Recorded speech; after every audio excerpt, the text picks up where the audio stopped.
They arrested her father for a crime he didn't commit. An 11-year-old Alana Carter did something nobody expected. She became his lawyer.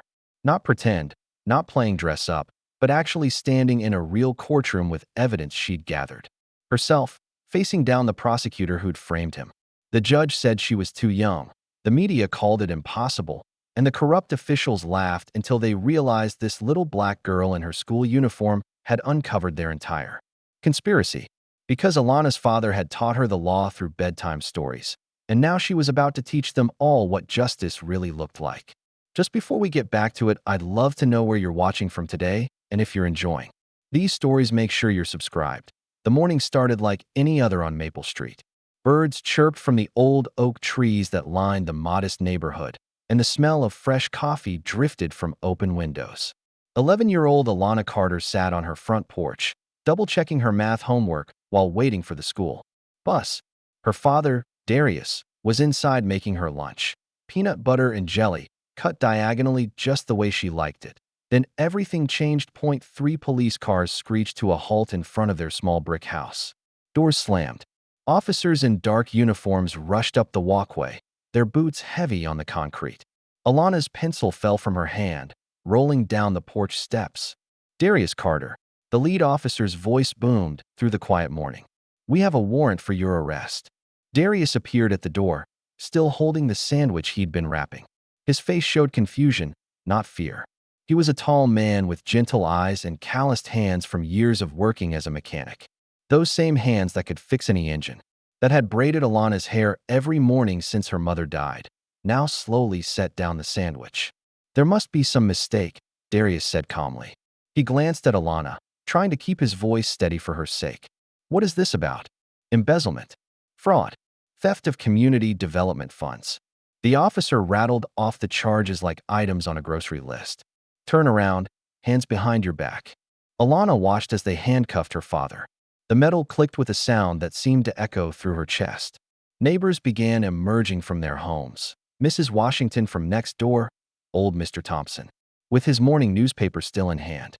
They all knew Darius. He fixed their cars for half price, helped carry groceries, taught Sunday school at the local church. "Daddy." Alana's voice came out small, barely a whisper. Darius looked at her, and in that moment, she saw something she'd never seen in his eyes before: helplessness. "It's okay, baby girl. This is just a misunderstanding. Remember what I taught you about the truth?" She nodded, clutching her school bag tight against her chest. "It always finds a way." "That's right. You go to school now. Miss Frey will look after you." As they led him to the police car, Darius kept his head high, but Alana saw his shoulders shake, just once. The police car doors slammed shut, and the vehicles pulled away, leaving tire marks on the street and a crowd of whispering neighbors. Alana stood frozen on the porch. The school bus arrived, honking its horn, but she didn't move. The driver, Mr. Frank, eventually gave up and drove away. She just stood there, watching the empty spot where the police cars had been. Hours passed. Miss Frey, Alana's 6th-grade teacher, arrived after the school called about her absence. She was a young woman with kind eyes and natural hair wrapped in a colorful headscarf. She'd always paid special attention to Alana, recognizing the girl's sharp mind and love for learning.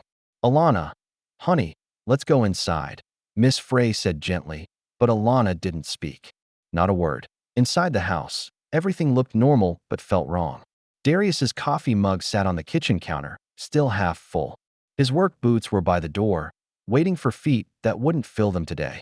The sandwich he'd been making for Alana lay unwrapped on the counter, the jelly starting to soak through the bread. Miss Frey tried everything to get Alana to talk. She asked questions, offered food, even put on Alana's favorite TV show. But the girl remained silent, her eyes distant, as if she was looking at something far away that no one else could see. The news spread fast. By evening, everyone knew about Darius Carter's arrest. The charges were serious: embezzlement of nearly $200,000 from the Riverside Community Development Fund. The fund was meant to help rebuild the neighborhood park and create after-school programs for local kids. The paper trail seemed clear: transfers made from the fund to accounts in Darius's name, signatures on documents, timestamps showing access from his computer login. Carson Vale, the prosecutor assigned to the case, held a press conference that very evening. He was a man who dressed like he wanted everyone to know he was important. Expensive suits, shiny shoes, a watch that caught the light when he gestured. His smile never quite reached his eyes. "This is a clear case of betrayal," Vale announced. To the cameras, a man trusted by his community, stealing from the very fund meant to help children, perhaps to compensate for his own failures as a single parent. That comment made Miss Frey's hands clench into fists as she watched from Alana's living room. Alana sat beside her on the couch, still silent, still staring at nothing. The next morning, Miss Frey drove Alana to school, hoping the routine might help. But in class, Alana wouldn't participate. She wouldn't answer questions, wouldn't read aloud, wouldn't even nod or shake her head. Her classmates whispered and stared. The school counselor, Mrs. Bradley, pulled her out of class twice, but Alana just sat in her office, silent as stone. "It's trauma," Mrs. Bradley told Miss Frey during lunch. "The shock of seeing her father arrested. She needs time." But Miss Frey wasn't so sure. She'd seen trauma before in her years of teaching. This was different. Alana's silence didn't feel like withdrawal or fear. It felt like preparation, like the quiet before a storm. That afternoon, Miss Frey took Alana to see Darius. She'd pulled strings to get them on the visitor list so quickly. The jail was a cold, gray building that smelled like disinfectant and despair. They sat in hard plastic chairs, looking at Darius through thick glass. He looked older already, just one day in. His mechanical engineer's hands, always so steady, trembled slightly as he picked up the phone. "Baby girl," he said, his voice cracking. "You have to talk. Please. Tell Miss Frey you're okay." Alana picked up her side of the phone, but said nothing. Instead, she pulled out a piece of paper from her school bag. She'd written one sentence in her careful handwriting. "I will defend you." Darius read it and shook his head. "No, Alana. No, this isn't your fight." But Alana just slid the paper through the small slot at the bottom of the glass and walked away, leaving Darius calling after her. Over the next few days, Miss Frey watched Alana carefully. The girl went through the motions of normal life, eating, sleeping, going to school, but she still wouldn't speak. At night, though, Miss Frey noticed light coming from under Alana's door. When she peeked in once, she found Alana surrounded by books. Not children's books, but thick volumes she recognized. From Darius's home office. Law books. That's when Miss Frey remembered something Darius had told her once at a parent-teacher conference. He'd been a law student years ago, before Alana's mother died. He'd been brilliant, top of his class, until a dispute with a powerful law firm over their unethical practices led to him being blackballed from the legal community. No firm would hire him. He couldn't even finish his degree. So he became a mechanic instead, using his analytical mind to solve different kinds of problems. "But I still teach her," he'd said with a sad smile. "Through bedtime stories about famous cases, games where we play court. I want her to know that justice exists, even when it feels impossibly far away." A week after the arrest, there was a custody hearing. The state wanted to place Alana in foster care, arguing that with Darius in jail and no other relatives, she needed proper guardianship. Miss Frey had offered to take temporary custody, but the judge wanted to hear from Alana herself. The courtroom was smaller than the ones on TV. Wood-paneled walls, fluorescent lights that hummed slightly, and rows of uncomfortable benches. Judge Helen Rowe presided, a black woman in her 60s with silver streaks in her hair and eyes that seemed to see everything. She had a reputation for being fair but tough, someone who'd worked her way up from poverty to the bench and had no patience for games. "Young lady," Judge Rowe addressed Alana, who sat at a table with a court-appointed child advocate. "We need to discuss your living situation while your father's case is pending. Do you understand?" Alana nodded. "The state believes you should be placed in foster care for your protection. Your teacher, Miss Frey, has offered to take temporary guardianship. But I need to know what you want. Can you tell me?" For the first time in a week, Alana stood up. The courtroom seemed to hold its breath. She was small for 11, wearing her school uniform, a navy blue jumper and white shirt. Her hair was in the same braids Darius had done the morning of his arrest. Miss Frey had tried to redo them, but couldn't get them quite right. When Alana spoke, her voice was clear and steady, cutting through the silence like a bell. "I'm my dad's lawyer." The courtroom erupted. People whispered, some laughed nervously, Others looked around as if waiting for someone to explain the joke. The court reporter's fingers froze over her keys. Even the bailiff, who'd seen everything in his 20 years on the job, raised an eyebrow. Judge Rowe's expression didn't change. She leaned forward slightly, her hands folded on the bench. "I'm sorry, young lady. What did you say?" "I'm my dad's lawyer," Alana repeated, louder this time. "He needs defense representation. No attorney will take his case because they're all afraid or they want too much money. So I'll do it." Carsonvale, who'd been sitting in the gallery to observe the custody hearing, actually laughed out loud. It was an ugly sound, sharp and mocking. "Your Honor, this is ridiculous. The child is obviously disturbed by recent events. Perhaps we should, Mr. Vale." Judge Rowe's voice could have frozen water. "You are here as an observer. You will remain silent unless addressed." She turned back to Alana. "Sweetheart, I understand you want to help your father. But you're 11 years old. You're not a licensed attorney. You haven't been to law school. You can't represent anyone in court." "You didn't ask if I was licensed," Alana said calmly. "You asked who would represent my father's interests in this custody matter. That's me. I know him better than anyone. I know he's innocent. And I know the law. You know the law." Judge Rowe's tone was skeptical, but not unkind. "Yes, ma'am. Section 28 of the State Family Code says that in custody proceedings, a child of sufficient age and maturity may have their wishes considered. Section 31 says that a party may represent themselves pro se if they choose. My father is the party. I'm speaking as his voice because he's not here." The judge blinked. "Those were actual statutes, correctly cited." Carsonvale stood up again. "Your Honor, this is a waste of the court's time. Let the child have her fantasy. Send her to foster care, where she can get the psychological help she clearly needs." Alana turned to look at him. "Mr. Vale, do you know what in loco parentis means?" Vale's face reddened. "Of course I do. I'm an actual lawyer, little girl." "Then you know that Miss Frey, as my teacher who has taken responsibility for me this week, already has a form of legal guardianship. The state's motion for foster care placement is redundant and wasteful, just like your prosecution of my father." The whispers in the courtroom grew louder. Someone in the back row was already texting furiously, probably to a news outlet. Judge Rowe banged her gavel. "Order." She studied Alana for a long moment. "Young lady, where did you learn about these statutes?" "My father taught me. He was in law school before." Alana paused. "Before certain people made sure he couldn't finish." "That's slander." Vale snapped. "It's only slander if it's false," Alana replied quietly. Miss Frey watched in amazement. This was the same girl who'd helped her decorate the classroom for Halloween, who'd played double dutch at recess. But standing there in that courtroom, Alana seemed to transform. Her spine was straight, her voice steady. She wasn't playing at being a lawyer. She was advocating. Judge Rowe made a decision. "I'm going to call a recess. Young lady, Alana, I want you to come to my chambers. Miss Frey, you as well. Mr. Vale, you're dismissed from these proceedings as they don't concern your case." In the judge's chambers, the atmosphere was different. Less formal, more intimate. The walls were lined with law books and photographs. Judge Rowe as a young lawyer, receiving awards, shaking hands with civil rights leaders. "Sit," the judge said, gesturing to chairs across from her desk. She pulled off her reading glasses and rubbed her eyes. "Alana, what you're trying to do is impossible. You cannot actually represent your father in criminal court." "Why not?"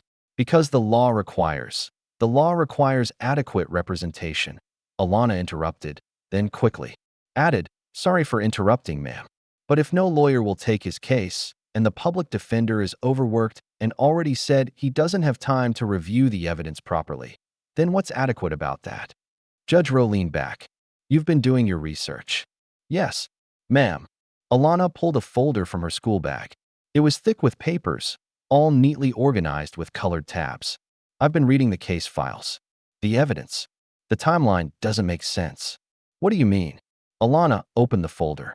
"The prosecution says my dad transferred money on March 15th at 2:47 p.m. But I have his work schedule from the auto shop. He was under Mrs. Patterson's car replacing her transmission at that exact time. There's a timestamp on the work order and a security camera that shows he never left the garage." Judge Rowe took the papers, examining them. Her expression grew more serious. "There's more," Alana continued. The computer login they say he used, my dad doesn't even know that password anymore.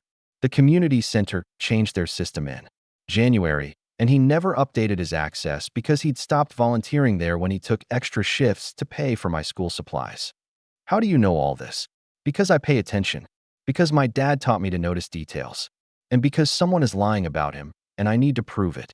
Miss Frey spoke up for the first time. Your Honor, I've been watching Alana all week. This isn't a traumatized child acting out. She's been studying, preparing. She's serious about this. Judge Rowe was quiet for a long moment. Then she made another unexpected decision. I'm not saying you can be his lawyer, Alana. That's not possible. But I am interested in what you found. I'm going to do something unusual. I'm going to allow you to present your information to me in a preliminary hearing. Not as a lawyer, but as, let's call it a concerned party with relevant information. Thank you, Your Honor, Alana said formally. Don't thank me yet. If you're going to do this, you're going to do it right. That means following court procedures, proper documentation, and respectful presentation. Can you do that? Yes, ma'am. And you'll continue going to school. This doesn't excuse you from your education. I understand. Judge Rowe looked at Miss Frey. I'm granting you temporary guardianship of Alana while this matter is sorted out. But if this becomes a circus, if this child is being exploited or harmed in any way, I'll shut it down immediately. Understood. Understood, Your Honor. As they left the courthouse, reporters were already gathering. Someone had leaked that an 11-year-old girl had claimed to be her father's lawyer.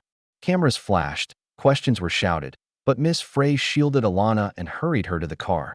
That night, Alana finally ate a full meal. She even smiled a little when Miss Frey attempted to redo her braids and made them lopsided. Why didn't you speak all week? Miss Frey asked gently. I was thinking, Alana replied. Daddy always said, when you don't know what to say, don't say anything. Listen, learn, then speak with purpose. And you have a purpose now. Yes, to prove he's innocent. The next day at school was strange.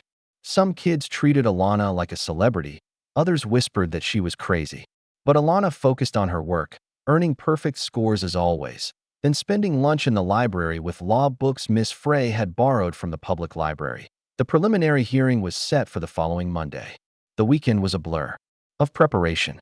Alana organized her evidence into a presentation. She practiced her speaking in front of the mirror. Miss Frey helped her pick out appropriate clothes. A simple navy dress that made her look serious, but still her age. Sunday night. They visited Darius again. This time, he looked worse. Orange jumpsuit hanging loose on his frame, eyes shadowed with exhaustion. Alana, baby, you have to stop this, he pleaded through the glass.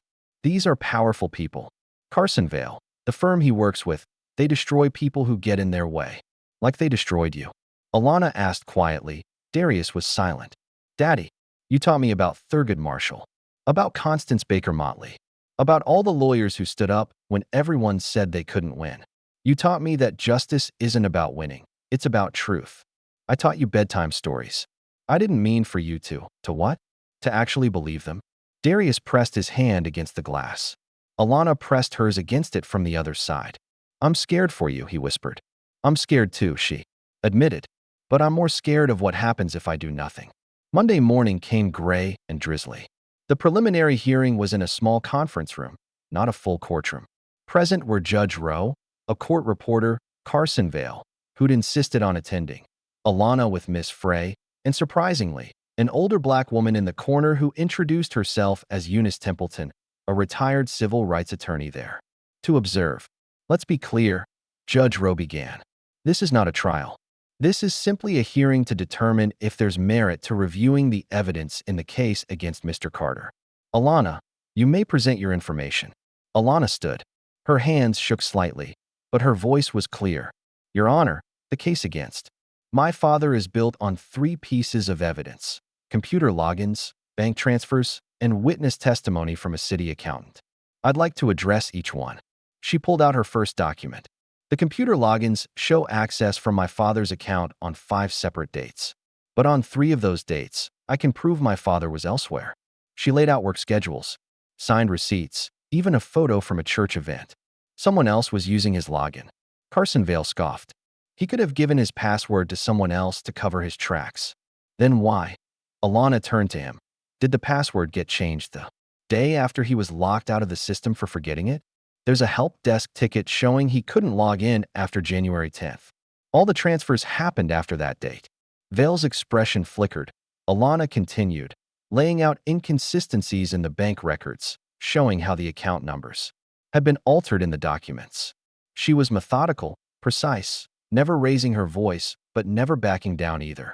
And finally, she said, the witness who claims to have seen my father authorize these transfers, Mr. Richard Brennan, has something interesting in his history. Objection. Vale stood up. This child cannot make accusations against. Sit down, Mr. Vale, Judge Rose said coldly. This is not your courtroom. Continue, Alana.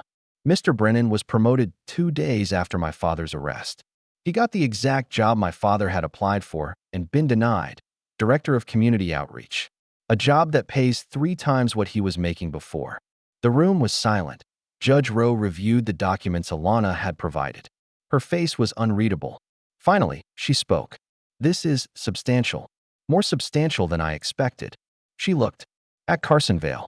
Mr. Vale, have you reviewed these discrepancies? They're coincidences. Circumstantial at best. Perhaps. But they deserve investigation. Judge Rowe made her decision. I'm ordering a formal review of the evidence in State versus Carter. Additionally, I'm concerned about the rush to prosecute without thorough investigation. Your Honor, Vale protested. You can't seriously be taking the word of a child.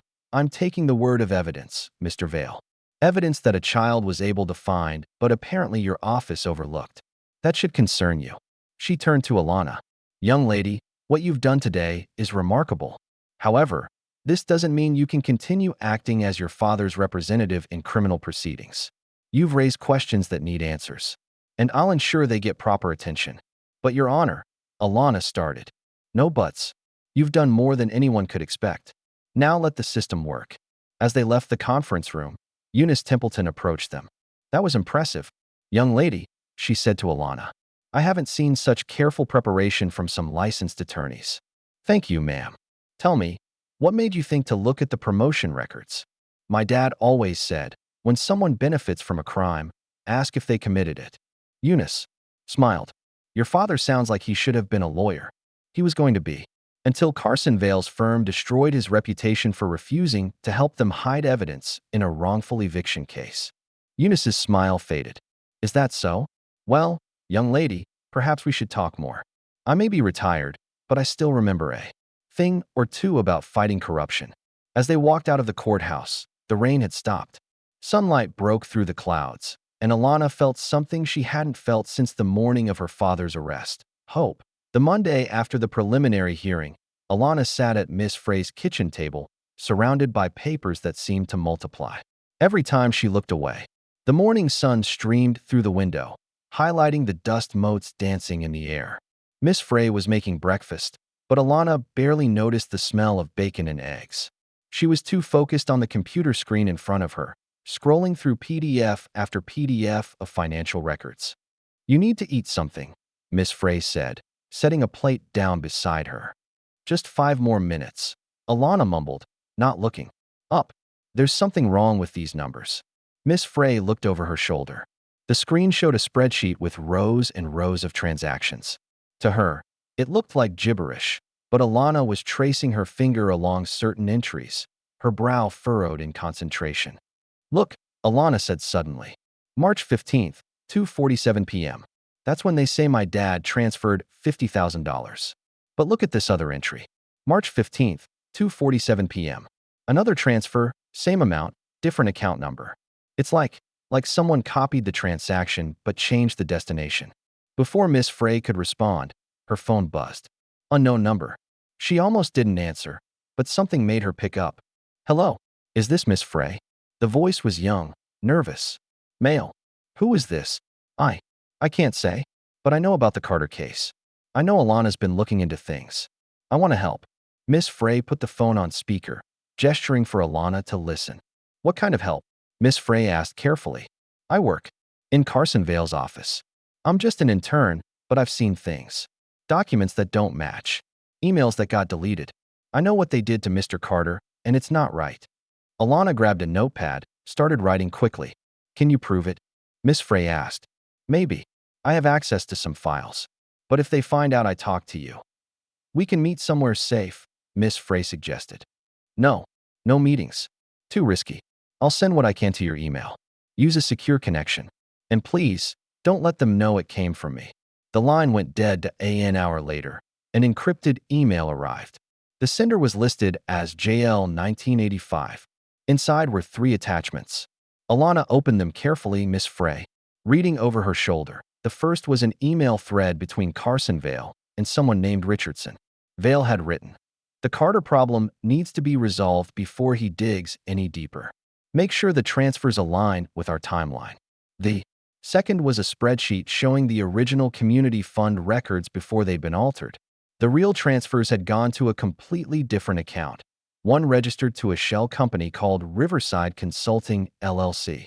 The third made Alana's hands shake. It was a memo from 2 years ago, when her father had still been in law school. It detailed how Darius Carter had discovered Vale's firm was helping a landlord illegally evict tenants, including an elderly woman who'd later died from exposure. Darius had tried to report it. The memo outlined their plan to destroy his credibility and ensure he never practiced law. "They've been planning this for years," Alana whispered. That afternoon, they went to see Judge Rowe in her chambers. The judge reviewed the documents with a deepening frown. "Where did you get these?" she asked. "An anonymous source," Miss Frey said carefully. "I can't use anonymous sources in court. You know that. But it gives us direction," Alana said. "Now we know what to look for.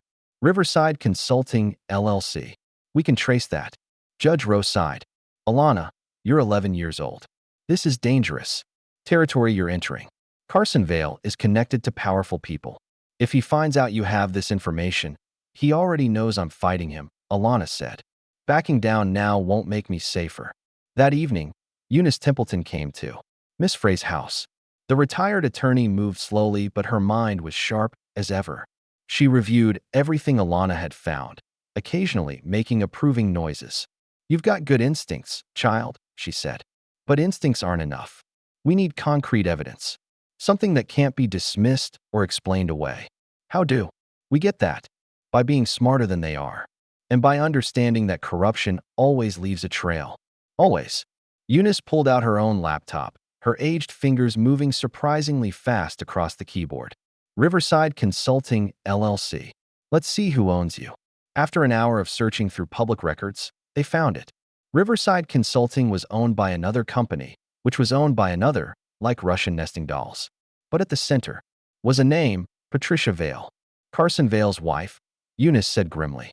"They were stealing the money themselves and framing your father for it." Alana felt sick.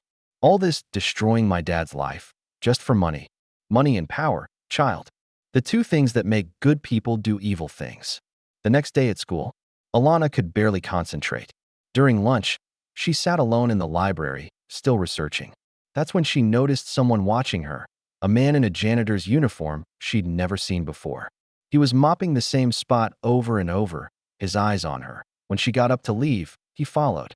In the empty hallway, he spoke quietly. "You're the Carter girl." Alana tensed, ready to run. "I'm not here to hurt you," he said quickly. "I work nights at the municipal building. I was there the night those transfers were made. I saw someone in your father's office, but it wasn't your father." "Who was it?" "A young man. Thin, nervous looking. He had a key and knew the passwords. He was there for hours, working on the computer. Would you testify to that?" The janitor looked scared. "I got a family. I can't lose this job." "My father has a family too," Alana said quietly. "Me?" The janitor was quiet for a long moment. Then, maybe if I didn't have to give my name. If I could just tell what I saw without them knowing who I am. I'll ask the judge." That afternoon brought bad news. Darius had been threatened in jail. Someone had slipped a note under his cell door. "Your daughter needs to stop playing detective, or you both might have accidents." Miss Frey wanted to pull Alana out of everything immediately, but Alana refused. "If we stop now, they win. And Daddy stays in jail forever. Your safety is more important than no." Alana's voice cracked. "Nothing is more important than the truth. That's what Daddy taught me. That's what he believed when he stood up to them 2 years ago. I can't be less brave than he was." That night, unable to sleep, Alana found an old photo album in her backpack. Pictures of her mother, who died when she was 7. Her mother had been a teacher too, like Miss Frey. In one photo, she was standing in front of a classroom, smiling, with a banner behind her that read, "Stand for what's right, even if you stand alone." Alana touched the photo gently. "I'm not alone, Mama. I've got Miss Frey and Eunice and even Judge Rowe, I think. We're going to make this right." The next morning brought a breakthrough. Jordan, the intern who'd been feeding them information, sent another encrypted file. This one was explosive, security footage from the municipal building on the night of March 15th. It clearly showed someone else using Darius's keycard to enter the building at 2:30 p.m. The timestamp matched perfectly with when Darius was provably at the auto shop, but the video was grainy. You could see it wasn't Darius. The person was shorter, thinner, but you couldn't identify who it actually was. "It's enough to create doubt," Eunice said. "But we need more." That afternoon, something strange happened. Alana was walking home from school with Miss Frey when a black sedan pulled up beside them. The window rolled down, and Carson Vale himself looked out. "Little girl," he said, his voice like ice. "You're playing a dangerous game." Miss Frey stepped protectively in front of Alana. "Are you threatening a child, Mr. Vale?" "I'm offering advice. Smart people know when to stop pushing. Your father could have been a lawyer, Alana, if he'd just learned to play along. Don't make his mistake." "His only mistake," Alana said, stepping out from behind Miss Frey, "was thinking the law would protect him from people like you." Vale's face darkened. "You think you're clever. But cleverness won't protect you from reality. Your father is going to prison. You're going to foster care. And there's nothing a little girl playing dress-up lawyer can do about it." "We'll see," Alana said quietly. Vale's car drove off, leaving them standing on the sidewalk. "We need to tell Judge Rowe about that," Miss Frey said, shaking. "No," Alana said.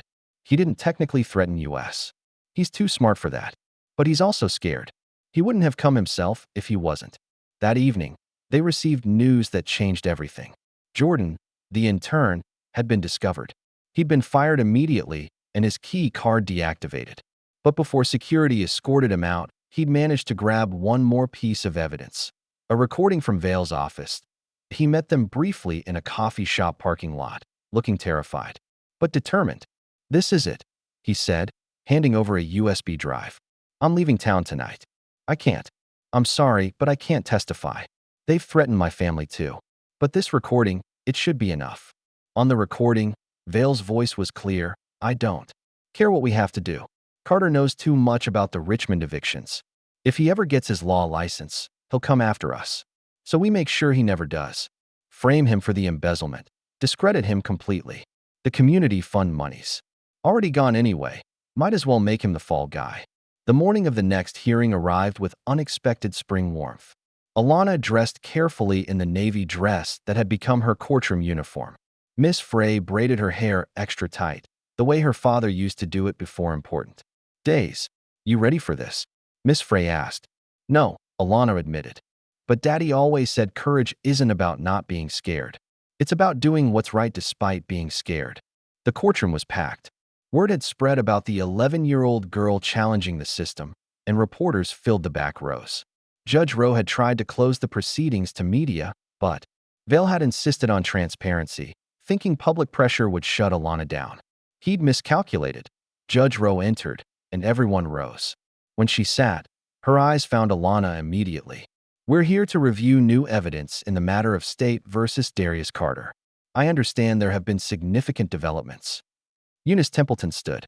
She'd officially joined the proceedings as an advisor, not representing anyone but present to ensure proper procedures were followed. "Your Honor, we'd like to present evidence that fundamentally undermines the prosecution's case." "Objection." Vale was on his feet immediately. "This child and her helpers have no standing to present evidence." "Mr. Vale," Judge Rowe's voice was sharp. "Need I remind you that I ordered this review? I'll decide what evidence to consider. Miss Carter, please proceed." Alana stood, her hand steady as she held the USB drive. "Your Honor, we have a recording that proves Mr. Vale knowingly framed my father." The courtroom exploded in whispers. Vale's face went white, then red. "That's inadmissible. Illegally obtained. This is—" "Mr. Vale, sit down before I hold you in contempt." Judge Rowe accepted the USB drive, but before she could play it, Vale played his last card. Your Honor, I've just received word that the witness, Jordan Lee, who allegedly provided this evidence, has fled the state. Without him to authenticate this recording, it's meaningless hearsay. Alana felt her heart sink. Without Jordan to testify where the recording came from, it might not be enough. But then the courtroom doors opened. An elderly black woman walked in, moving slowly but purposefully. She wore a simple dress and carried a worn handbag. Your Honor, she said, her voice clear despite her age. My name is Dorothy Richmond. I'm here to testify about what Carson Vale did to me and my family too, years ago, and how Darius Carter tried to help us. Vale jumped up. This witness wasn't on any list. This is ambush tactics. Sit down, Mr. Vale, Judge Rowe commanded. Mrs. Richmond, please approach. Dorothy Richmond told her story simply but powerfully. How Vale's firm had helped her landlord evict her and 40 other elderly residents illegally. How Darius Carter, then a law student interning at the firm, had tried to stop it. How he'd been fired and blackballed for it. How she'd lost her home and her husband had died from the stress. That young man. She pointed at Darius, who sat shackled at the defendant's table, tears streaming down his face. He lost everything, trying to help us. And now they're trying to take even more from him. This is ancient history, Vale protested. It has nothing to do with the current charges. It establishes pattern and motive, Eunice said calmly. Mr. Vale had reason to frame Mr. Carter, to prevent him from ever exposing what really happened with the Richmond evictions. Judge Rowe played the recording. Vale's voice filled the courtroom, damning and clear. The reporters scribbled furiously. Someone in the gallery gasped. When it finished, the courtroom was silent. Mr. Vale, Judge Rowe said slowly, do you have any explanation for this recording? It's fake. Doctored. This child and her conspirators. Enough. Judge Rowe's voice cut through his protests. I'm ordering an immediate investigation into prosecutorial misconduct.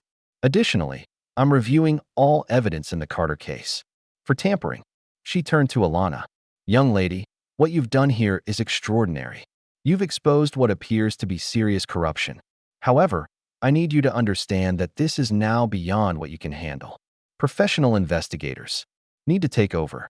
But Your Honor, no buts, Alana. You've done more than anyone could have expected. You've quite possibly saved your father. But the people involved in this are dangerous. I need you to step back now. But Alana wasn't done. Your Honor, there's one more thing. The janitor from the municipal building. He's willing to testify if he can do it anonymously. He saw who really made those transfers. Judge Rowe considered this. Bring him forward. The janitor, Mr. Franklin, testified from behind a screen to protect his identity. He described seeing Vale's assistant, not Darius, in the office that night. His testimony, combined with the security footage and the timestamp discrepancies, painted a clear picture. Darius Carter had been framed. Vale tried one last desperate move. Your Honor, even if there are questions about the evidence, this child has been coached. She's been manipulated by adults with an agenda. The court can't seriously base any decisions on the actions of an 11-year-old. Alana stood up. May I respond, Your Honor? Judge Rowe nodded. Mr. Vale says I've been coached. Maybe I have. My father coached me my whole life. To stand up for truth, to fight for justice, to never back down when someone's being hurt. If that's wrong, then I don't want to be right. She turned to face Vale directly. You took everything from my father because he wouldn't help you hurt people. You tried to take him from me. But you forgot something important. You taught me exactly how corrupt the system can be. And you taught me that sometimes the only way to fight it is to use the system itself. The courtroom was dead silent. Judge Rowe spoke slowly, carefully. Based on the evidence presented, I'm dismissing all charges against Darius Carter, effective immediately. The courtroom erupted. Reporters rushed for the doors to file their stories. People in the gallery applauded. Darius, finally unshackled, ran to Alana and swept her up in his arms, both of them crying. But Judge Rowe wasn't finished. She banged her gavel for order. Furthermore, I'm referring Carson Vale for immediate investigation by the State Bar and the District Attorney's Office for prosecutorial misconduct, evidence tampering, and conspiracy to commit fraud. Vale's face was purple with rage. This is a travesty. I'll appeal. Officers, please escort Mr. Vale from my courtroom. As security moved toward him, Vale pointed at Alana. You think you've won, little girl? This isn't over. Yes, Alana said quietly. It is. As Vale was led away, Judge Rowe called Alana to approach the bench. She leaned down, speaking quietly, so only Alana could hear. What you did was remarkable, young lady. Dangerous and probably foolish, but remarkable. Have you thought about what you want to be when you grow up? A lawyer, Alana said without hesitation. A real one, licensed in everything. Judge Rowe smiled, a rare sight in her courtroom. I think you'll be a fine one. But for now, how about you just be an 11-year-old girl who saved her father? Yes, Your Honor. As they left the courthouse, the media surrounded them. Cameras flashed, microphones were shoved forward, questions flew from every direction. But Alana held tight to her father's hand and didn't say a word. She'd said everything that needed saying in the courtroom. That evening, in Miss Frey's living room, they had a small celebration. Eunice was there, and Dorothy Richmond, and even Judge Rowe stopped by briefly. Jordan called from wherever he was, hiding to congratulate them. What you did was brave, Eunice told Alana. Braver than most adults would be. I was terrified the whole time, Alana admitted. Good. Bravery without fear is just recklessness. You were brave because you were afraid, and did it anyway. Darius sat quietly, holding his daughter like he might never let go. You saved me, baby girl. I should have been protecting you, but you saved me. We saved each other, Daddy. That's what family does. Later, as the guests left and the house grew quiet, Alana sat on the porch with her father, looking at the stars. What happens now? She asked. Now we rebuild. Vale's going to prison, most likely. The community fund will be restored. And maybe I'll finally finish law school. We could be lawyers together, Alana said. Maybe. But first, you need to finish 6th grade. They laughed, and for the first time in weeks, it felt like everything might actually be okay. 3 days after Carson Vale's arrest, the backlash began. Alana woke up to find their lawn covered in garbage, thrown there during the night. Nasty. Words were spray-painted on Miss Frey's car. The message was clear. Winning in court didn't mean the fight was over. Darius had moved back home, but he wasn't the same. The weeks in jail had left him thin and jumpy. He startled at sudden noises and checked the locks multiple times before bed. He'd been scheduled to return to work at the auto shop, but mysterious calls to his employer claiming he was unstable and dangerous had cost him his job. They're not going to stop, he said quietly over breakfast, dark circles under his eyes. Vale has friends, powerful ones. Then we keep fighting, Alana said, pushing her cereal around her bowl. No, Darius's voice was firm. You've done enough. More than enough. It's time to let the adults handle this. But the adults weren't handling it well. The investigation into Vale's misconduct was moving slowly. Very slowly. The prosecutor assigned to the case, a man named William Hartley, seemed to find problems with every piece of evidence. The recording was questionable. The financial records were inconclusive. Even Dorothy Richmond's testimony was labeled emotionally biased. That afternoon, Carson Vale held a press conference from his expensive lawyer's office. He wore a perfectly pressed suit and a practiced expression of wounded innocence. I've been the victim of a coordinated attack, he announced to the cameras. A desperate man used his own child to manipulate the justice system. He coached her, fed her lines, turned her into a puppet for his vendetta against me. It's child abuse, plain and simple. The reporters ate it up. By evening, the narrative was shifting. Opinion pieces questioned whether Alana had been exploited. Cable news pundits debated whether Darius should face charges for psychological manipulation of a minor. The hashtag #SaveAlana started trending, but not in the way they'd hoped. People were saying she needed to be saved from her father. Alana watched the coverage from her bedroom, fists clenched. Miss Frey found her there, tears of frustration on her face. It's not fair, Alana said. We told the truth. We proved everything. Why are they believing him? Because he's loud, Miss Frey said gently, sitting beside her. And sometimes, the loudest voice drowns out the truth. Then we need to be louder. That night, Eunice Templeton called an emergency meeting. She'd been doing her own investigation, using old contacts from her civil rights days. What she'd found was disturbing. Vale isn't working alone, she said, spreading documents across Miss Frey's dining table. There's a whole network. Judges, prosecutors, city officials. They've been siphoning money from public funds for years. The Community Development Fund was just the tip of the iceberg. How deep does it go? Darius asked. Deep enough that they'll do anything to protect it. Vale's arrest scared them. They're closing ranks. So what do we do? Miss Frey asked. We need inside information. Someone currently in the system who's willing to talk. Jordan already risked everything, Alana said. We can't ask him. Not Jordan. Someone else. Someone with more access and more protection. The next day at school, Alana could feel the shift. Some kids whispered that her dad was crazy, that he'd made her lie in court. Others defended her, leading to arguments in the hallways. Her teacher tried to maintain normalcy, but even she seemed unsure how to handle the situation. During lunch, Alana sat alone in the library, researching the names Eunice had uncovered. That's when she noticed someone watching her, a well-dressed woman with steel gray hair and sharp eyes. The woman approached slowly, like someone approaching a spooked animal. Alana Carter, she asked quietly. Alana tensed, ready to call for help. I'm not here to hurt you, the woman said quickly. My name is Margaret Stone. I was Carson Vale's supervisor at the district attorney's office. I submitted my resignation this morning. I couldn't stand by anymore. She sat down across from Alana. What you did in court, exposing Vale, it was the bravest thing I've seen in 30 years of law. And it made me realize how cowardly I've been. You knew what he was doing. Margaret's face crumpled slightly. I suspected, but suspecting and proving are different things. And I had a career to protect, a pension to think about. I told myself I was picking my battles. But really, I was just afraid. Are you still afraid? Terrified. But I have information that might help. Documents, emails, recordings from official meetings. Evidence of how deep this corruption goes. Why should we trust you?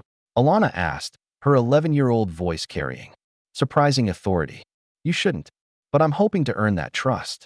Margaret pulled a flash drive from her purse. This contains everything I could safely copy. There's more, but it's too dangerous to access right now. Alana took the drive carefully. What do you want in return? Nothing. Except maybe redemption. I've been part of this system for too long. It's time I helped tear it down. That evening, they reviewed Margaret's files. The corruption was staggering.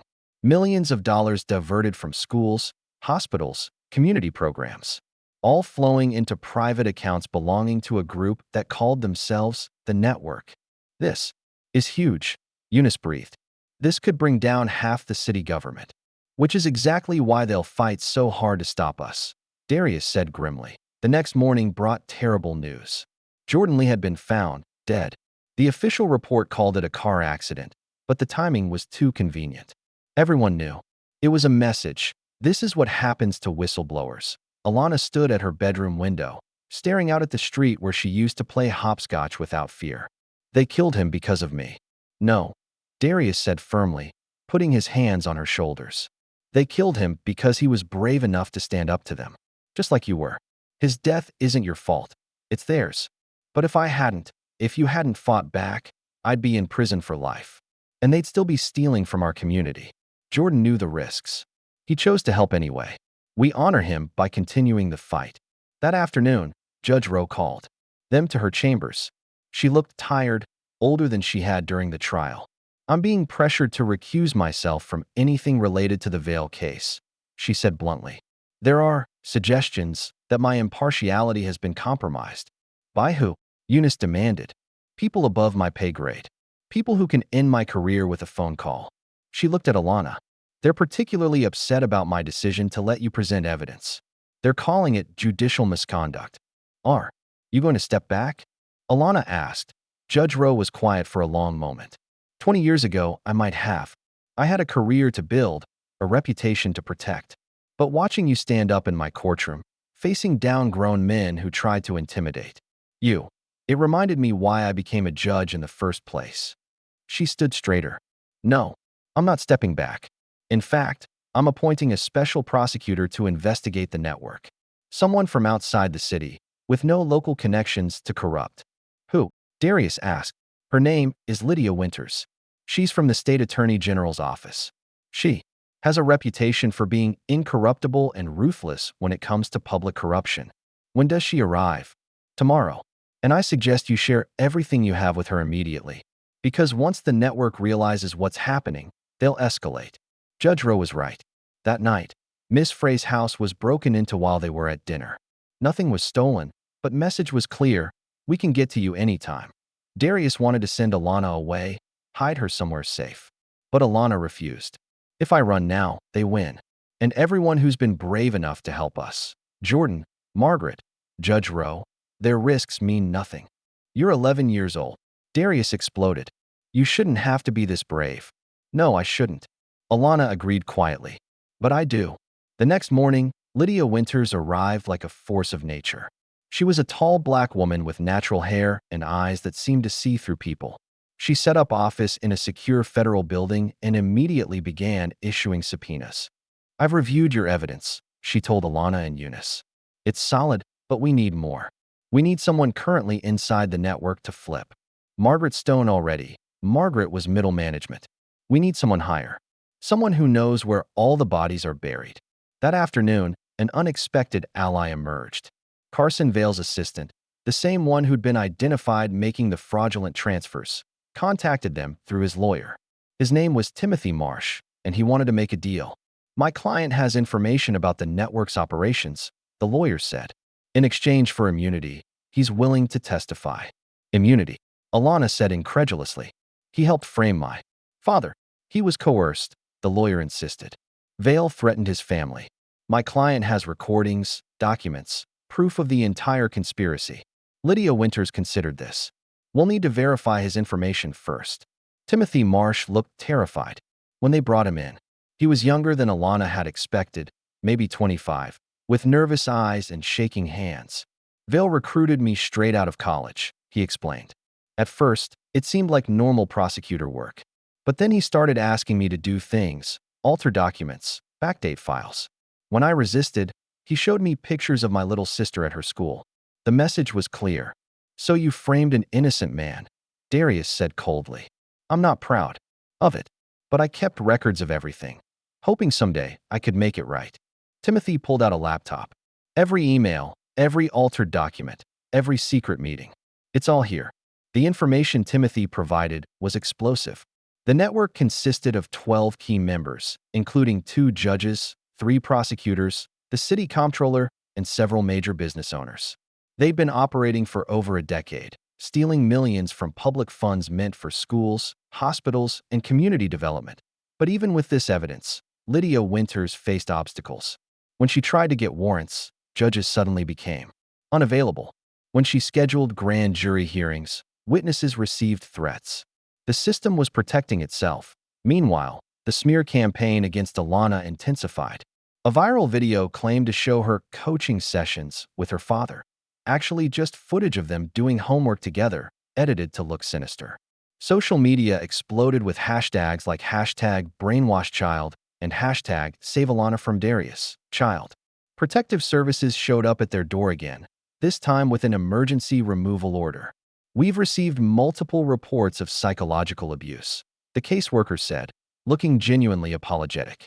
I need to take Alana for evaluation. Over my dead body, Miss Frey said, stepping in front of Alana. Ma'am, if you interfere, I'll have to call the police. Then call them, Eunice said, appearing with a court injunction. Judge Rowe anticipated this.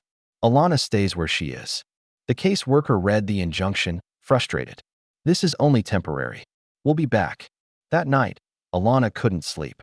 She sat at her window, watching the street, when she saw movement. A van parked across from their house. Men in dark clothes getting out. She ran to wake her father. Someone's outside, she whispered. Darius looked out, then immediately called 911. But the men weren't doing anything illegal, just standing there, watching. The message was clear. We know where you are. The police came, but said they couldn't do anything about people standing on a public street. After they left, the men remained for another hour before finally driving away. We can't live like this, Darius said, exhausted. It's almost over, Alana said. I can feel it. They're getting desperate. She was right. The next day, the network made a critical mistake. In their panic, someone tried to destroy evidence at City Hall, starting a fire in the records room. But the security cameras caught them. It was the city comptroller himself, Robert Blackwood. Lydia Winters had him arrested within hours. Faced with arson charges on top of corruption, Blackwood broke. He agreed to testify against the entire network in exchange for a reduced sentence. The dominoes began to fall. Armed with Blackwood's testimony and Timothy's evidence, federal agents conducted simultaneous raids across the city. By noon, 8 members of the network were in custody, but Carson Vale remained free on bail, and he wasn't going down quietly. That afternoon, he appeared on national news, playing the victim to perfection. "This is a witch hunt orchestrated by a disturbed child and her enabling father," he declared. "They've manipulated the system, destroyed innocent lives, all for revenge." Over imagined slights. The interviewer, clearly sympathetic to Vale, nodded along. "What about the evidence against you? Fabricated, doctored, created by people with an agenda. That recording? Voice synthesis technology. The documents? Forgeries. This little girl, and I say this with sympathy because she's clearly been traumatized, has been turned into a weapon by adults who should know better." Alana watched from her living room, fury building in her chest. "I want to respond," she said. "Absolutely not," Darius said. "We're not putting you on TV to be attacked by Dad. Please. People need to hear the truth from me, not from lawyers or judges or prosecutors. From me." It was Miss Frey who surprised everyone. "I think she should do it." Everyone turned to stare at her. "Look, they're controlling the narrative because Alana hasn't spoken publicly since the trial. People are filling that silence with their own assumptions.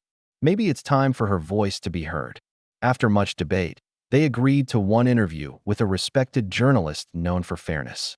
The interview was scheduled for the next morning to be conducted at Miss Frey's house with Darius and Eunice present. That night, Alana prepared carefully, practicing her words, trying to strike the balance between the child she was and the fighter she'd had to become. But the network had one more card to play. At 3 a.m., Alana woke to her father shouting. She ran downstairs to find him on the phone, his face ashen. "What's wrong?" she asked. He hung up slowly. "That was the hospital. Miss Frey was in a car accident on her way home from the grocery store. Someone ran her off the road. They rushed to the hospital. Miss Frey was conscious but badly hurt. Broken ribs, a concussion, cuts, and bruises everywhere. I'm okay," she whispered when she saw Alana's terrified face. "Takes more than that to stop a teacher." But Alana knew this was a message. Back off, or the people you love will pay the price. Standing in that hospital room, looking at Miss Frey's bandaged face, something hardened in Alana. The fear she'd been carrying transformed into something else, determination. "We're ending this," she said quietly. "Tomorrow." The interview was moved to the hospital with Miss Frey's permission. She insisted on being present, even from her hospital bed. The journalist, Patricia Coleman, was a veteran reporter who'd covered corruption for decades. "Alana," she began gently, "many people are saying you've been coached, manipulated. How do you respond to that?" Alana looked directly at the camera. "My father taught me about justice through bedtime stories. He taught me to stand up for what's right. If that's manipulation, then yes, I've been manipulated my whole life. But Carson Vale and his friends? They manipulated our entire city. They stole money meant for schools, for hospitals, for programs to help kids like me. They put my father in jail for trying to stop them. And when I exposed them, they tried to destroy us. My teacher is in this hospital bed because of them. An innocent man named Jordan Lee is dead because of them. So you tell me, who are the real manipulators?" Those are serious accusations. They're not accusations. They're facts. We have the evidence. Federal agents have the evidence. The only reason Carson Vale is on TV playing victim is because he has money and connections. But the truth doesn't care about money. And I'm going to keep telling the truth until everyone hears it. Patricia Coleman leaned forward. "Are you afraid?" "Every day. But my mom, before she died, she used to say something. Fear is just wisdom wearing a disguise. I'm afraid because I'm smart enough to know these are dangerous people. But I'm also brave enough to know that someone has to stop them. And sometimes, that someone is an 11-year-old girl who refuses to let them win." The interview went viral within hours. Not the edited clips Vale's supporters tried to spread, but the full interview.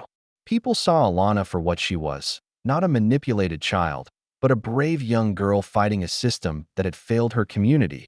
Public opinion shifted decisively. Protests erupted outside the courthouse demanding justice. The hashtag changed. From hashtag Save Alana to hashtag Stand With Alana. 2 days later, Carson Vale was arrested on additional charges including conspiracy, witness intimidation, and connection to Jordan Lee's death. This time, bail was denied, standing outside the courthouse after Vale's arrest. Alana was surrounded by reporters. "What's next for you?" one asked. "Sixth grade," she said simply. "I have a math test on Friday." Everyone laughed, but Alana was serious. She was tired of being a symbol, tired of fighting. She just wanted to be a kid again. That evening, they gathered at the hospital to celebrate with Miss Frey. Darius had his arm around his daughter. Eunice was telling stories from her civil rights days, and even Judge Rose stopped by with flowers. "You know," the judge said to Alana, "in all my years on the bench, I've never seen anything like what you did. You didn't just expose corruption. You reminded us all what courage looks like." "I had help," Alana said, looking around the room at all the people who'd stood by her. "Yes, but you were the spark. Without you, none of this would have happened." Later, as they were leaving the hospital, Margaret Stone approached them. She'd been instrumental in the final phase of the investigation, providing crucial evidence that connected the network to crimes going back years. "I wanted to thank you," she said to Alana. "You gave me the courage to finally do the right thing." "Everyone keeps thanking me," Alana said, "but all I did was tell the truth." "In a world full of lies," Margaret replied. "That's the most revolutionary thing you can do." As they drove home, Alana fell asleep in the back seat, finally allowing exhaustion to overtake her. Darius looked at her in the rearview mirror, his little girl who'd become a warrior, now peaceful in sleep. "She's going to change the world someday," Miss Frey said softly from her wheelchair in the van. "She already has," Darius replied. The morning of Carson Vale's trial arrived with an unseasonable cold snap. Alana stood at her bedroom window, watching frost patterns on the glass, when her phone rang. Unknown number. "Don't come to court today," a gravelly voice said. "This is your last warning." The line went dead. Alana set the phone down with steady hands and continued getting dressed. She chose her navy dress, the same one she'd worn to every hearing. Her courtroom uniform, her armor. Downstairs, Darius was making breakfast, trying to pretend this was a normal day. But his hands shook as he poured orange juice. "You got a call too?" Alana asked. He nodded. "3 of them. Are we still going?" "Try and stop us." They'd arranged for federal marshals to escort them after the threats escalated. 2 black SUVs pulled up at exactly 8 a.m. The marshals were professional but kind, one of them giving Alana a small smile. "Don't worry," she said. "We've got you." The courthouse was surrounded by media and protesters. Signs reading "Justice for Jordan" and "Stand with Alana" filled the air.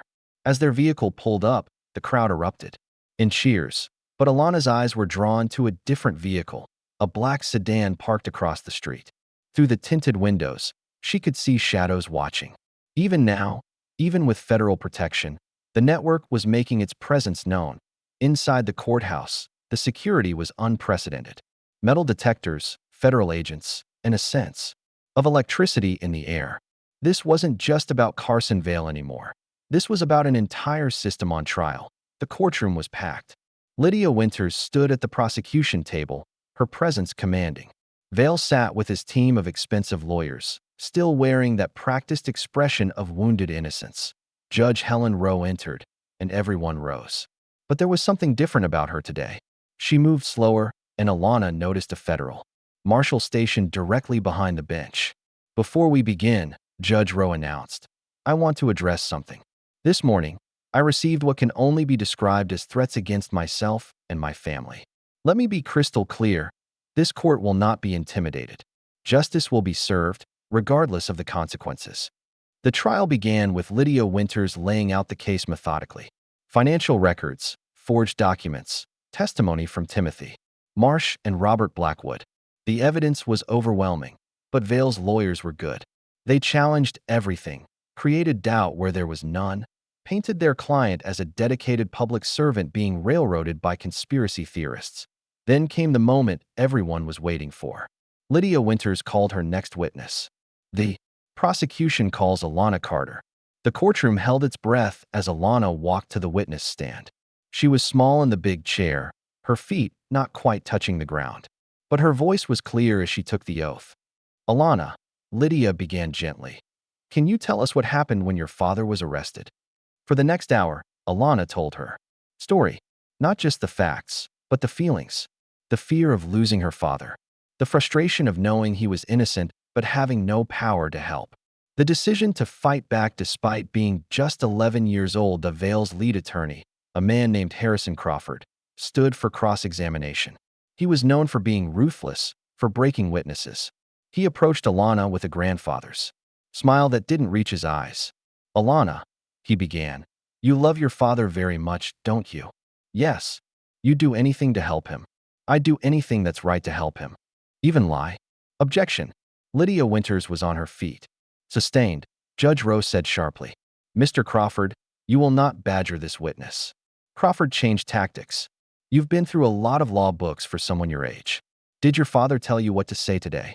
My father taught me to tell the truth. That's what I'm doing. But you're not a lawyer, are you? You're not trained to understand complex financial documents or legal procedures. Alana straightened in her chair. I'm not a lawyer, but I can read. I can count. And I can tell when someone is lying. Like when Mr. Vale said my father accessed the computer system on dates when I can prove he was somewhere else. That's not complex. That's just a lie. You seem very confident for a child. I'm confident because I'm right. And being young doesn't make me wrong. Crawford tried for another hour to break her, to confuse her, to make her contradict herself. But Alana held firm, answering each question calmly, never losing her composure. Finally, Crawford made a mistake. He got frustrated. Isn't it true, he snapped, that you're just an attention-seeking child who's been coached to, Mr. Crawford? Alana interrupted, her voice stronger now. Jordan Lee is dead. My teacher is still recovering from someone trying to kill her. My father spent weeks in jail for a crime he didn't commit. If you think I went through all of that for attention, then you don't understand anything about what's happened here. The courtroom was silent. No further questions, Crawford said, returning to his seat. As Alana stepped down from the witness stand, she happened to glance at Carson Vale. For just a moment, his mask slipped, and she saw the real him, angry, desperate, and afraid. He knew he was losing. The defense presented their case over the next 2 days, but it felt hollow. Their witnesses were clearly lying, their evidence weak. Vale himself took the stand, but his testimony was a web of contradictions that Lydia Winters tore apart with surgical precision. Then, on the third day, something unexpected happened. Margaret Stone was testifying about the network's operations when the courtroom doors burst open. Federal agents rushed in, heading straight for the defense table. Carson Vale, the lead agent, announced, "You're under arrest for conspiracy to commit murder in the death of Jordan Lee." The courtroom exploded. Vale jumped to his feet, shouting about frame-ups and persecution, but the agents were already cuffing him. As they let him out, he turned to look at Alana one last time. "You destroyed everything," he snarled. "No," Alana said quietly. "You destroyed everything. I just showed everyone what you did." Judge Rowe called for order, then made an announcement. "Given these new developments, I'm declaring a mistrial in the current proceedings. However, Mr. Vale will remain in federal custody pending these new charges." Outside the courthouse, Lydia Winters explained to the media that they'd found the smoking gun, Vale's personal communications ordering the hit on Jordan Lee, discovered on an encrypted phone during a raid that morning. But even as everyone celebrated, Alana felt uneasy. That black sedan was still across the street. The network might be broken, but it wasn't completely destroyed. That night, she was proven right. She woke to the sound of breaking glass. Someone had thrown a brick through their living room window with a note attached. Vale was just the beginning. Back off or lose everything. Darius wanted to leave town immediately, but Alana refused. "We run now, they'll always own us. We have to finish this." The next morning brought surprising news. 3 more members of the network had come forward, offering to testify in exchange for deals. The organization was eating itself alive, each member trying to save themselves by selling out the others. Within a week, the full scope of the corruption was exposed. 15 years of theft, totaling over $50 million.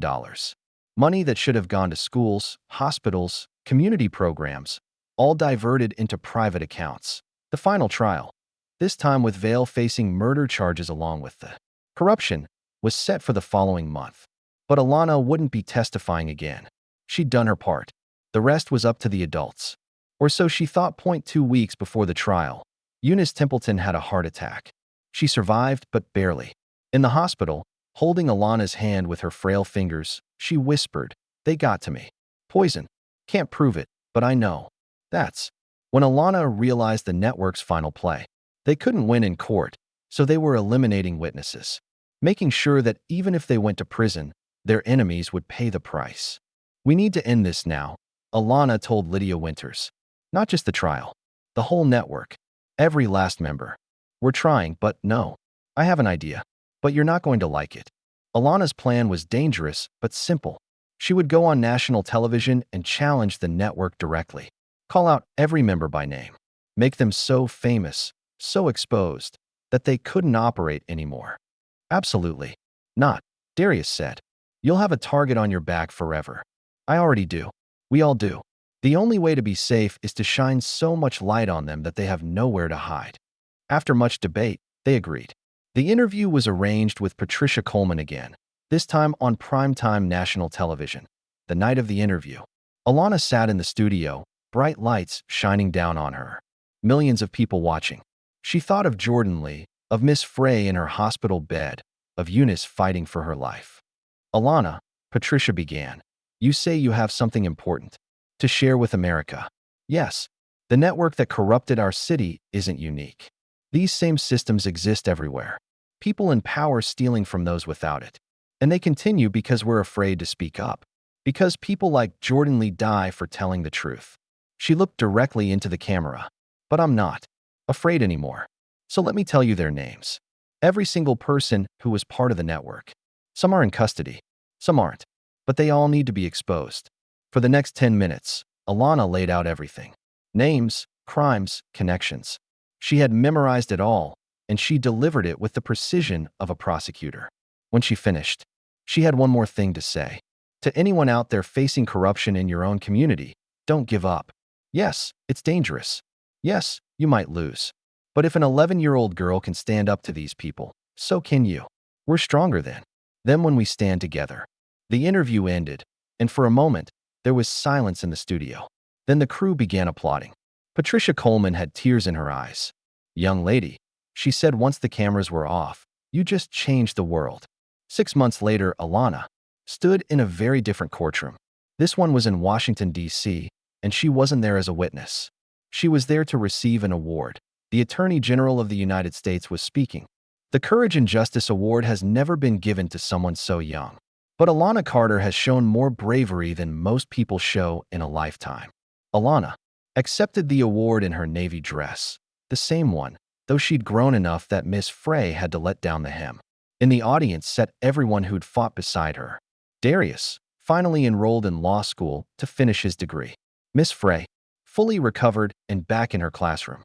Judge Rowe, recently appointed to the federal bench.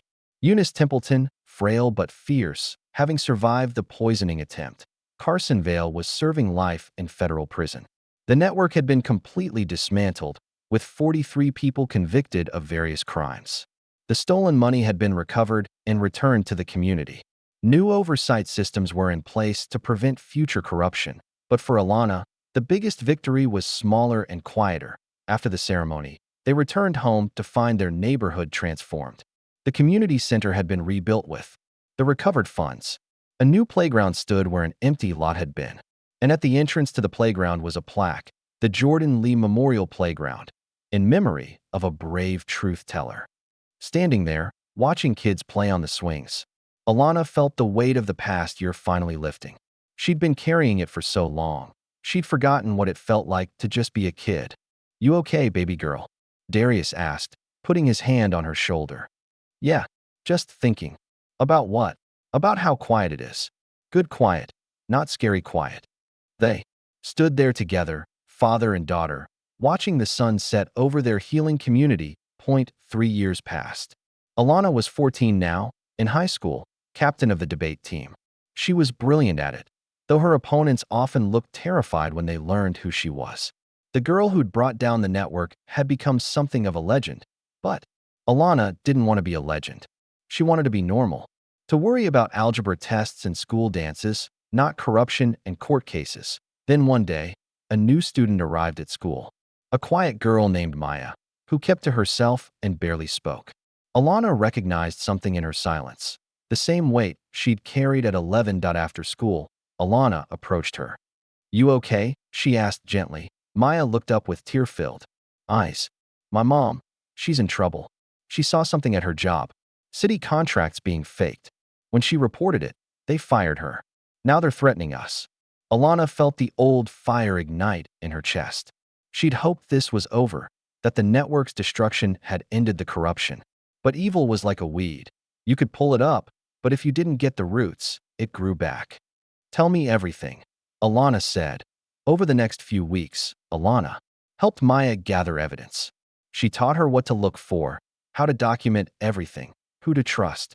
She introduced her to Lydia Winters, now heading a special anti-corruption unit. But more importantly, she taught Maya what her father had taught her. That truth was worth fighting for. Even when you were scared, the investigation that followed was swift and decisive. The new corruption ring was smaller, less organized than the network. They were caught and prosecuted within months. The trial, Maya testified with the same clear voice Alana had used 3 years earlier. Watching from the gallery, Alana felt proud. The fight wasn't over. It would never really be over, but now there were more fighters. After the trial, Maya found Alana outside the courthouse. "Thank you," she said simply. "You don't need to thank me. You did this yourself." "No, I mean, thank you for showing me it was possible. When I saw what you did at 11, I knew I could be brave too." That night, Alana had dinner with her extended family, because that's what they'd become. Darius, Miss Frey, Judge Rowe, Eunice, even Lydia Winters. They gathered monthly now, a tradition born from trauma but sustained by love. "So," Eunice asked with a smile, "still planning to be a lawyer?" Alana grinned. "Actually, I'm thinking about being a judge. Like Judge Rowe." "You'd be a good one," Judge Rowe said. "Fair but tough. Plus," Alana added, "I already know what it's like to face down corrupt prosecutors. That should come in handy." Everyone laughed, but there was truth in it. Alana had seen the system at its worst and fought to make it better. She understood justice not as an abstract concept, but as something worth bleeding for. The evening wound down. Darius pulled his daughter aside. "I'm proud of you," he said. "Not just for what you did back then, but for who you've become." "I learned from the best," Alana replied, hugging him tight. Later, alone in her room, Alana pulled out an old photo, one taken the day her father was arrested. She looked so young, so scared. She barely recognized that little girl anymore. But in a way, that girl was still there, still fighting, still refusing to let injustice win. Her phone buzzed. A text from Maya.